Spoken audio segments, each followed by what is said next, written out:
ଝାଡ଼ା ଦ୍ୱାରରୁ ରକ୍ତ ପଡ଼ୁଛି। ପାଇଲ୍ସ, ଫିଷ୍ଟୁଲା ନା ଫିସର।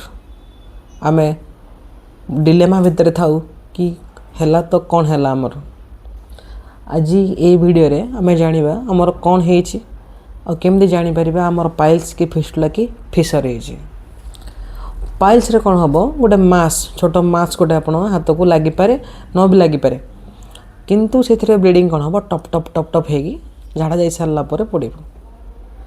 ଯଦି ଇଣ୍ଟରନାଲ୍ ପାଇଲ୍ସ ହେଇଥିବ, ଭିତରେ ଥିବ, ତାହେଲେ ପେନ୍ଲେସ୍ ବ୍ଲିଡ଼ିଂ, ଆପଣଙ୍କୁ କମ୍ ପେନ୍, ବହୁତ କି ନା କି ବରାବର ପେନ୍, ଆଉ ତା ସହିତ ଝାଡ଼ା ଯାଇ ସାରିଲା ପରେ ବ୍ଲିଡ଼ିଂ ରହିବ।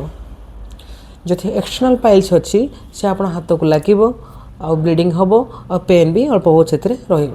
ହେଇଗଲା ପାଇଲ୍ସ। ସେକେଣ୍ଡଲି ରହିଲା ଫିସର। ଫିସର ବା ଆମେ ତାକୁ ଓଡ଼ିଆରେ ମଳକଣ୍ଟକ କହୁ।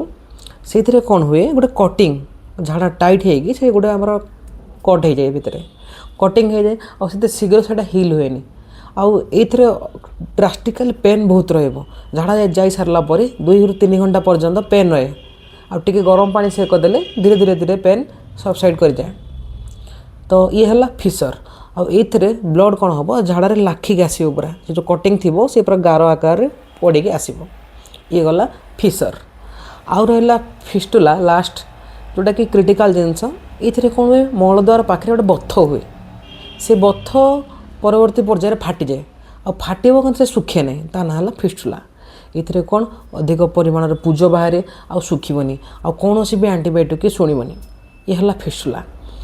ତ ଏଇଟା 3ଟା ରୋଗ ଆମର ମଳଦ୍ୱାରରେ ପ୍ରାୟ ହୁଏ, ପାଇଲ୍ସ, ଫିଷ୍ଟୁଲା, ଫିସର। ପାଇଲ୍ସ ହେଲା ଅର୍ଶ, ଫିଷ୍ଟୁଲା ହେଲା ଭଗନ୍ଦର, ଫିସର ହେଲା ମଳକଣ୍ଟକ, ଯେମିତି କଣ୍ଟା ଟାଇପ୍ର ଗେଞ୍ଜି ହେବାର ହୁଏ।